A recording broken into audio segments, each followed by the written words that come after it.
Bismillahirrahmanirrahim. Assalamualaikum warahmatullahi wabarakatuh. Hari ini tanggal 4 Maret 2024. Saya Indah Kusumastuti, kelas Bahasa Indonesia di SMK Negeri 1 Kayangan, Kabupaten Lombok Utara. Saya mahasiswa PPG dalam jabatan periode 3 kategori 1 tahun 2023, yaitu mahasiswa Universitas Mataram dengan nomor peserta 201503 260 291. Pada hari ini saya melaksanakan uji kinerja praktek pembelajaran secara luring di SMK Negeri 1 Kayangan. Pembelajaran ini saya laksanakan di kelas Bahasa Indonesia dengan tema teks ceramah. Berikut video pembelajaran saya, selamat menyaksikan.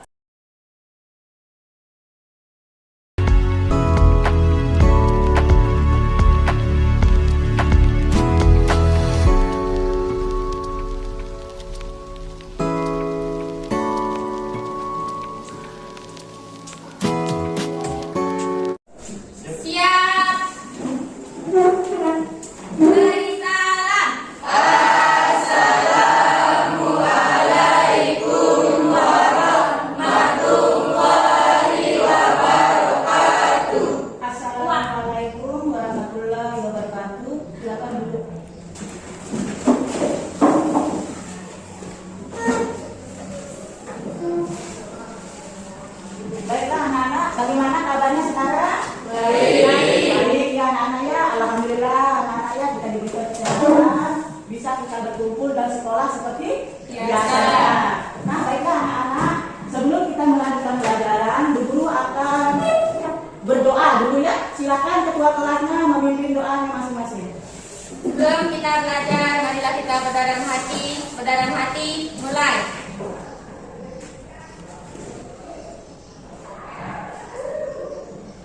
Selesai. Baiklah anak-anak ibu ada saya sekarang ya. Ya.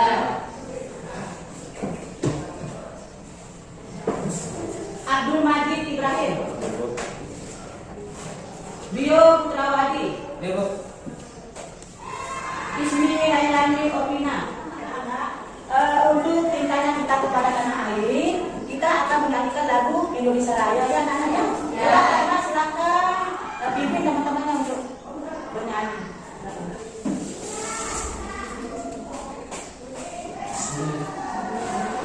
Sebelum kita mulai, saya minta semuanya berdiri.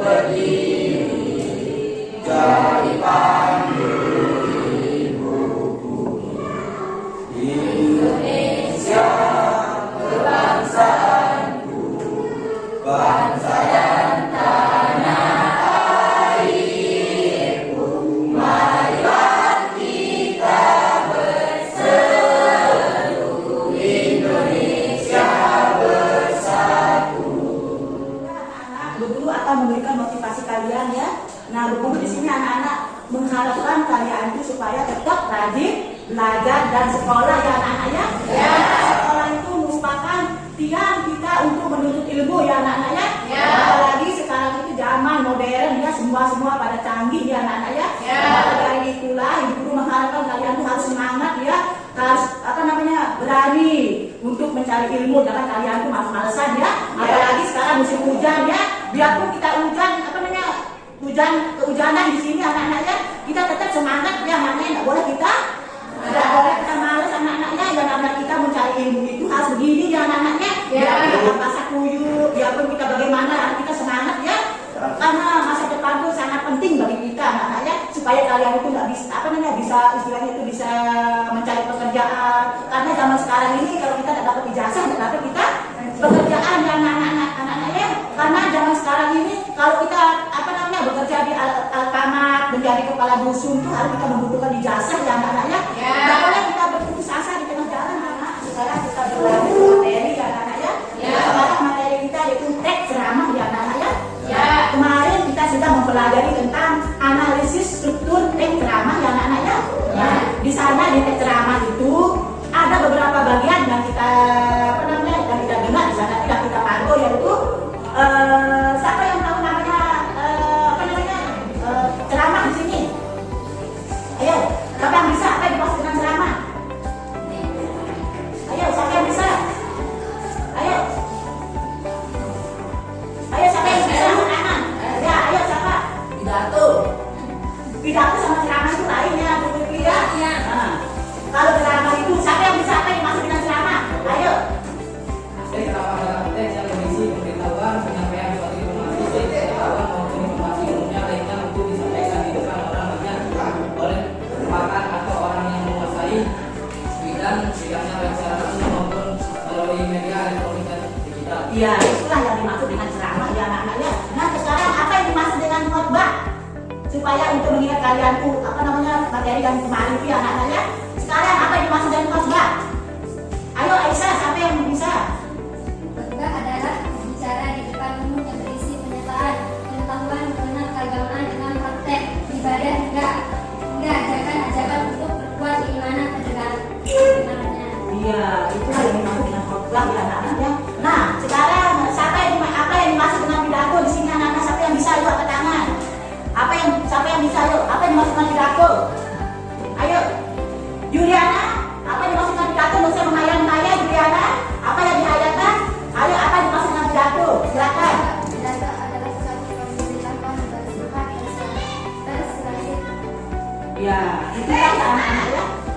Yang dimaksud dengan pidato, sebenarnya kalian sudah teman kalian itu sudah menjawabnya ya anak-anaknya. Nah, sekarang kemarin kita sudah mempelajari tentang analisis struktur teks ceramah ya anak-anaknya. Mungkin kalian sudah tahu ya bagaimana caranya kita membuat struktur teks ceramah ya anak-anaknya. Kemarin kita sudah mempelajari ya. Ya, baiklah anak-anak. Pelajaran kita selanjutnya yaitu kompetensi dasar yaitu 4.6 ya. Kemarin kita sudah mempelajari 4.5 ya.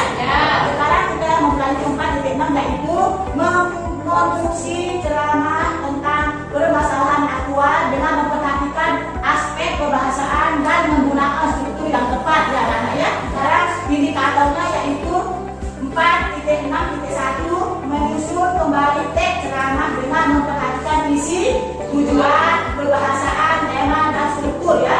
Nah, di sini anak-anak kalian disuruh menyusun teks ceramah sesuai dengan kebahasaan ya. Kebahasaan yang ada di dalam teks ceramah tersebut ya. Dan kedua yaitu 4.6.2 itu menyampaikan teks ceramah yang telah dibuat dalam bentuk lisan dengan memperhatikan teknik ceramah.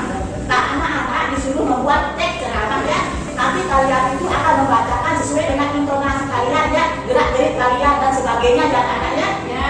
Yang selanjutnya yaitu 4.6.3 mengomentari dan memperbaiki ceramah temannya.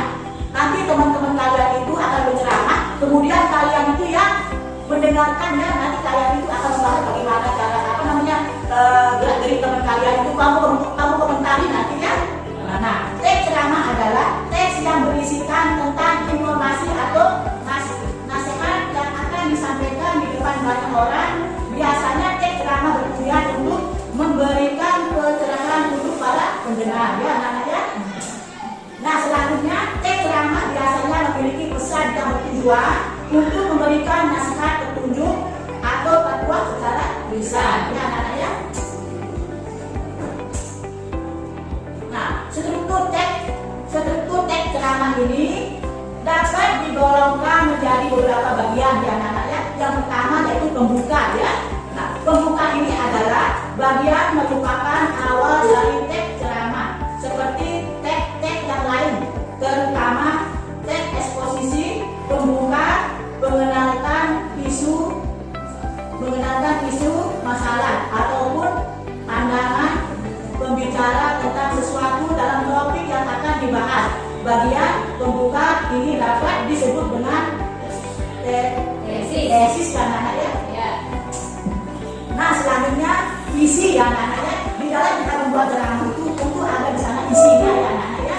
Nah, isinya itu maksudnya itu bagian ini merupakan rangkaian argumen atau pendapat disampaikan oleh pembicara mengenai topik yang diangkat menjadi bahan materi ceramah. Bagian ini saling berkaitan dengan bagian sebelumnya, yaitu tesis. Pada bagian argumentasi membicarakan diperkuat dengan fakta yang ada ya anak-anak. Harus kita membuat ceramah itu dengan sesuai dengan fakta yang ada ya anak-anak. Tidak boleh kita mencari fakta-fakta yang ada ya, yang harus nyata dan ada ya, yang kita lihat di pikiran kita dan sebagainya ya anak-anak ya. Yang selanjutnya penutup ya anak-anak ya. Nah, di dalam kita membuat ceramah ini tentu ada penutupnya ya anak-anak ya. Tidak boleh kita membuat ceramah itu tidak ada penutupnya ya. Supaya bagaimana anak-anak ceramah itu ada penutupnya, supaya kelihatan itu bagus ya anak-anak ya. Supaya apa namanya sesuai dengan alur teks ceramah yang kita inginkan ya anak-anak ya. Nah, selanjutnya yaitu penutup. Nah, penutup ini bisa juga disebut penugasan ulang kembali. Bagian ini berisi simpulan atau rangkuman. Nah, anak-anak, langkah-langkah menulis teks ceramah itu dapat digolongkan menjadi beberapa bagian ya anak-anak. Yang pertama yaitu menentukan topik ya anak-anak ya. Yang kedua apa ya? Merumuskan masalah tujuan atau ceramah ya anak-anak ya. Yang ketiga yaitu menyusun kerangka ceramah ya. Menyusun kerangka ceramah. Nah, ini yang paling anak-anak yang paling betul-betul diperhatikan di dalam kita menyusun ceramah itu ya anak ya. Nah, di dalam menyusun ceramah itu dapat juga digolongkan menjadi beberapa bagian. Siapa yang bisa di sini ayo? Di dalam kita menyusun kerangka ceramah itu. Siapa yang bisa di sini ayo? Nah, baiklah anak-anak, di dalam kita menyusun kerangka ceramah itu dapat digolongkan menjadi beberapa bagian. Yang pertama yaitu ceramah meliputi 3 bagian pokok, yaitu kerangka, isi, dan penutup ya anak-anak ya. Dan yang kedua yaitu maksud dari ceramah diungkapkan dengan jelas ya. Dan yang ketiga yaitu setiap bagian dalam kerangka ceramah hanya memiliki satu gagasan ya. Tidak boleh lebih ya, harus satu ya anak-anak ya. Dan yang terakhir yaitu bagian-bagian dalam kerangka ceramah harus disusun secara logis dan jelas ya anak-anak ya. Nah, cuma itulah anak-anak ya materi kita tentang menyampaikan materi. Kita akan membagi kelompok ya anak-anak ya. Nah, di dalam kelompok itu terdiri dari 3 kelompok ya. Dan satu kelompok itu terdiri dari 3 orang atau enggak 6 orang ya anak-anak ya. Silakan anak-anak membagikan kelompok sendiri ya. Tidak usah yang dulu suruh namanya, silakan ayo anak-anak. Kalian bagi kelompoknya. Silakan. Silakan. Ayo.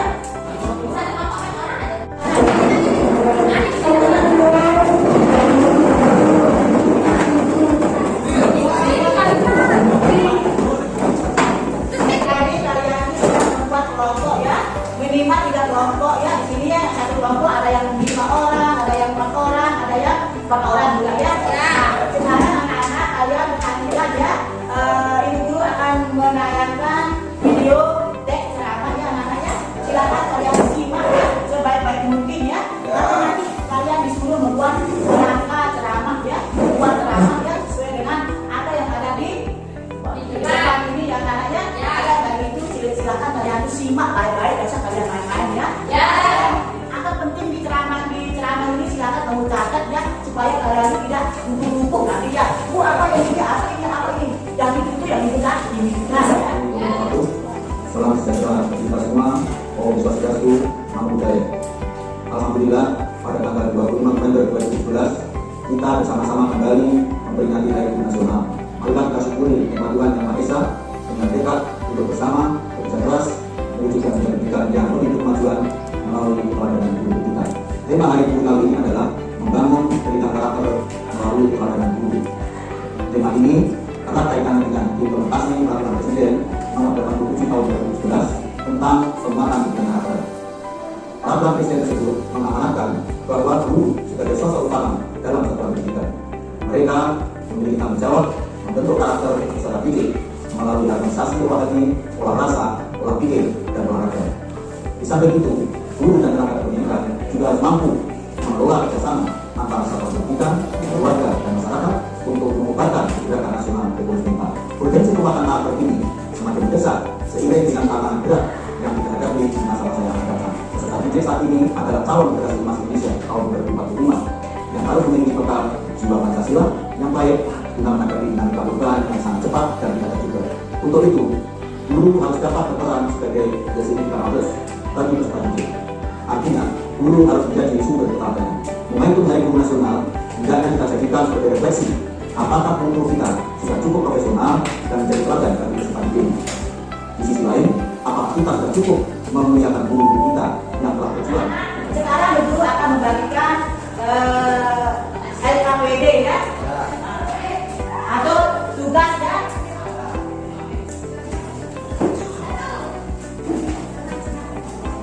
Nah, tugas ini ibu guru bagikan satu kelompok ya. Silakan kalian tuh kerjakan ya.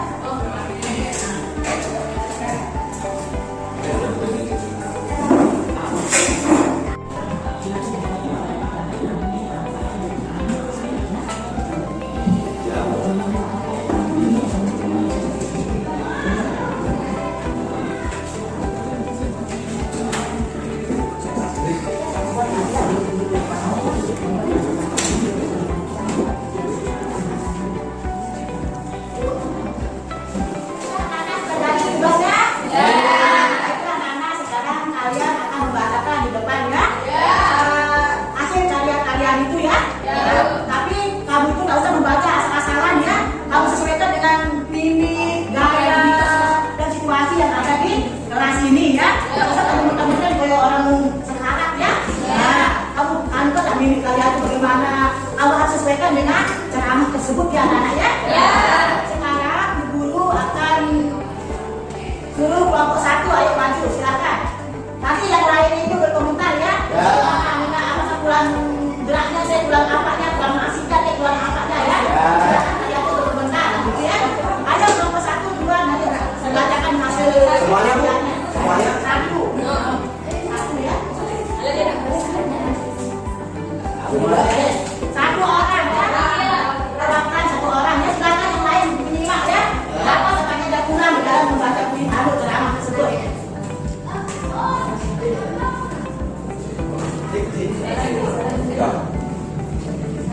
Assalamualaikum warahmatullahi wabarakatuh. Waalaikumsalam warahmatullahi wabarakatuh. Jadi saya di sini akan membacakan teks ceramah yang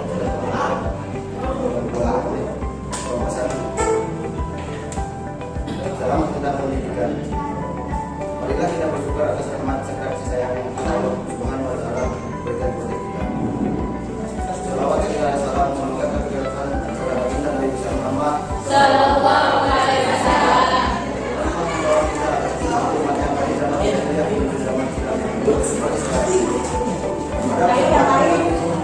Alasan kita adalah mengenai pendidikan menurut ilmu. Sebab tidak dapat dipungkiri bahwa tidak dapat hidup tanpa ilmu. Maka itu Islam mengajarkan kita untuk senantiasa menuntut ilmu, baik itu ilmu duniawi atau ilmu berlaku. Dalam yang sabda Rasulullah SAW yang artinya mencari ilmu laki-laki atau perempuan. Dengan ilmu kita sebagai manusia akan menjadi makhluk terbaik di antara makhluk Allah Subhanahu wa taala. Namun jika memiliki ilmu tidak akan mengetahui apa-apa yang ada di dunia.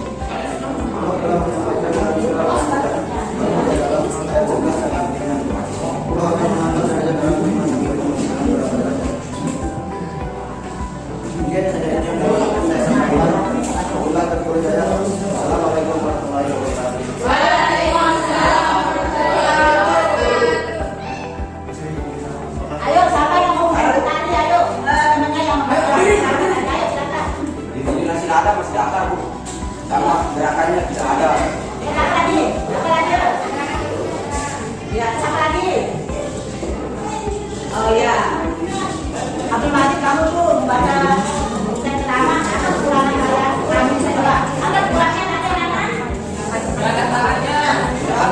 sama suaranya.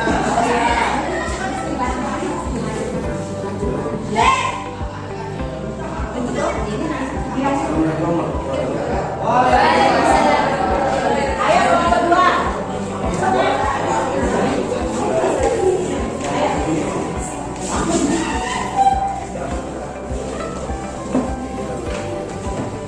Assalamualaikum warahmatullahi wabarakatuh. Perkenalkan, nama saya Rebecca. Saya dari kelompok kedua. Ingin membacakan ceramah tentang kesehatan. Selamat banget untuk hadirin sekalian. Terima kasih untuk waktu dan tempat yang diberikan kepada saya. Pertama-tama, marilah kita panjatkan puji syukur kita kepada Allah atas kehadiran Tuhan, karena nikmatnya kita semua bisa berjumpa kembali. Pada kesempatan ini, saya ingin menyampaikan beberapa hal mengenai air putih. Namanya seperti tema, tetapi air putih sangat penting dan dibutuhkan tubuh. Selain menghilangkan rasa dahaga, air putih dapat memperlancar metabolisme dalam tubuh. Ia juga dapat menetralkan zat-zat yang kurang menguntungkan bagi tubuh.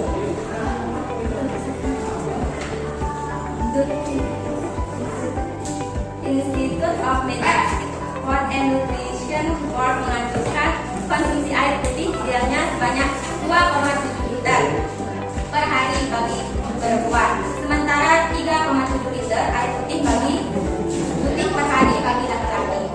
Berbagai penyakit akan mudah menghampiri tubuh bila kekurangan air putih.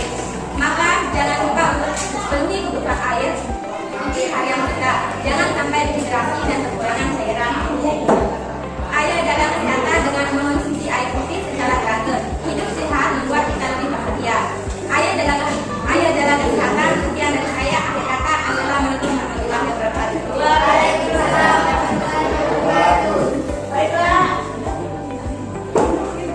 Baiklah, karena itulah hasil kerja kelompok 2 yang ada. Sekarang apa kekurangannya di dalam kelompok 2 di dalam pembahasan pertama itu? Silakan. Masih grogi dia bu, masih grogi, ketawa-ketawa. Terus apa lagi ya? Untuk selanjutnya kita lanjutkan kelompok 3. Siapa jadi perwakilannya untuk maju kelompok 3? Ayo, Thomas. Ayo. Ayo, ada Jody. Oh ya, sekali orang sudah tahu dengan latihan ya.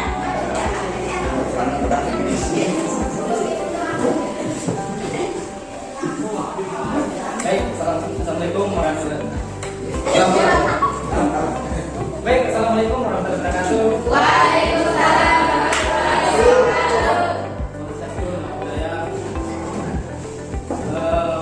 Pada kesempatan pagi hari ini saya akan menyampaikan rangkaian pidato dari kelompok kami kelompok 3 Selasa 23 Januari tahun 2024. Baiklah, judul ceramah pada pagi hari ini tentang pergaulan bebas. Selamat sejahtera untuk kita semua. Senang bisa melihat Bapak Ibu guru semua pendukung di tempat ini. Izinkan saya menyampaikan sesuatu dan lain hal terkait pergaulan bebas dan kepercayaan pada anak. Sebagai orang tua, kita pasti khawatir dengan siapa saja anak kita bergaul. Bahkan saking khawatirnya orang tua menjadi terlalu protektif dan membatasi ruang gerak anak.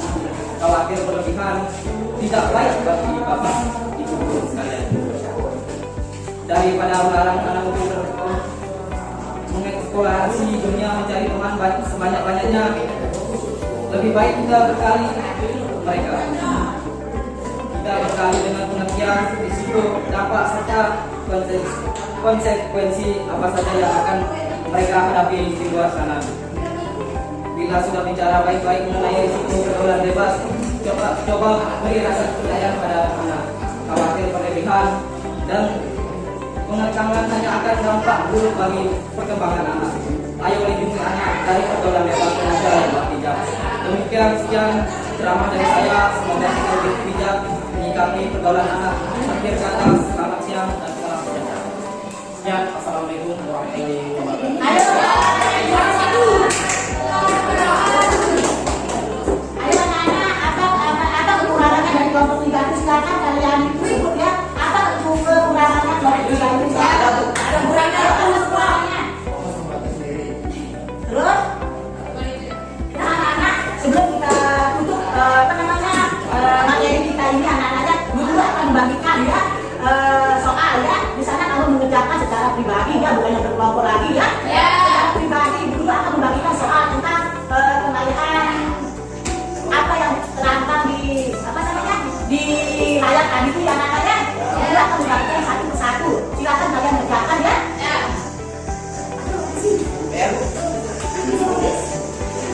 Dulu akan membagikan ya pertanyaan ini atau soal yang kalian akan kerjakan ya. Apakah kalian itu betul-betul mendengarkan atau bagaimana ya anak-anak ya?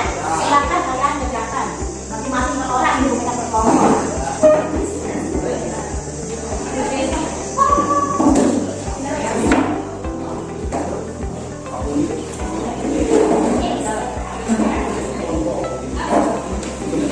Aku memang buku.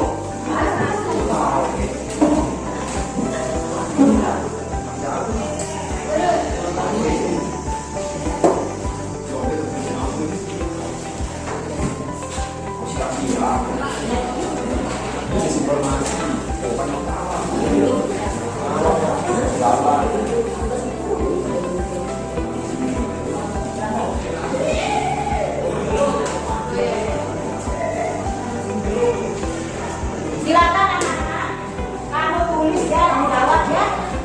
Apa yang ada di lembar tugas kalian? Wah, udah. Baiklah anak-anak, silakan. Coba kalian perhatikan anak-anak ya. Silakan kalau baca di sini ya. Silakan kalian baca ini ya. Kalau kalian sudah baca, silakan kalian menjawab ya. Ada pertanyaan ada di sini ya. Pertanyaan yang pertama yaitu tentukan jenis-jenis informasi pada teks ceramah di atas ya. Yang kedua, sebutkan isi yang terkandung pada teks tersebut. Apakah pendapatmu mengenai julukan petugas kebersihan di tempat yang disebut sebagai insinyur kesehatan? Caranya supaya kalian itu bisa kamu jawab semuanya. Silakan kalian baca dulu ya. Tidak susah kalau asal-asalan, tidak apa-apa, tidak bisa kamu jawab nanti ya. Silakan kalian baca dulu ya. Silakan. Silakan kalian baca ini. Kampung sini ya. Silakan kalian baca. Silakan kalian baca. Silakan kalian baca biasanya. Dari isi dia mau bisa yang sudah apa misalnya jenis informasi apa saja yang ada di sini. Silakan kalian baca ya. Tulis saja dulu.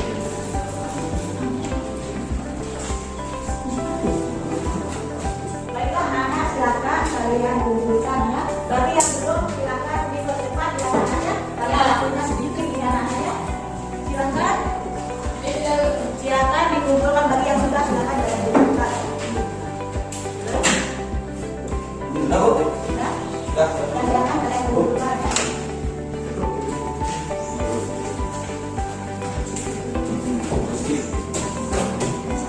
Tulis namanya ya. Tulis namanya. Silakan kalian tulis namanya ya. Hah? Sudah semua? Ya.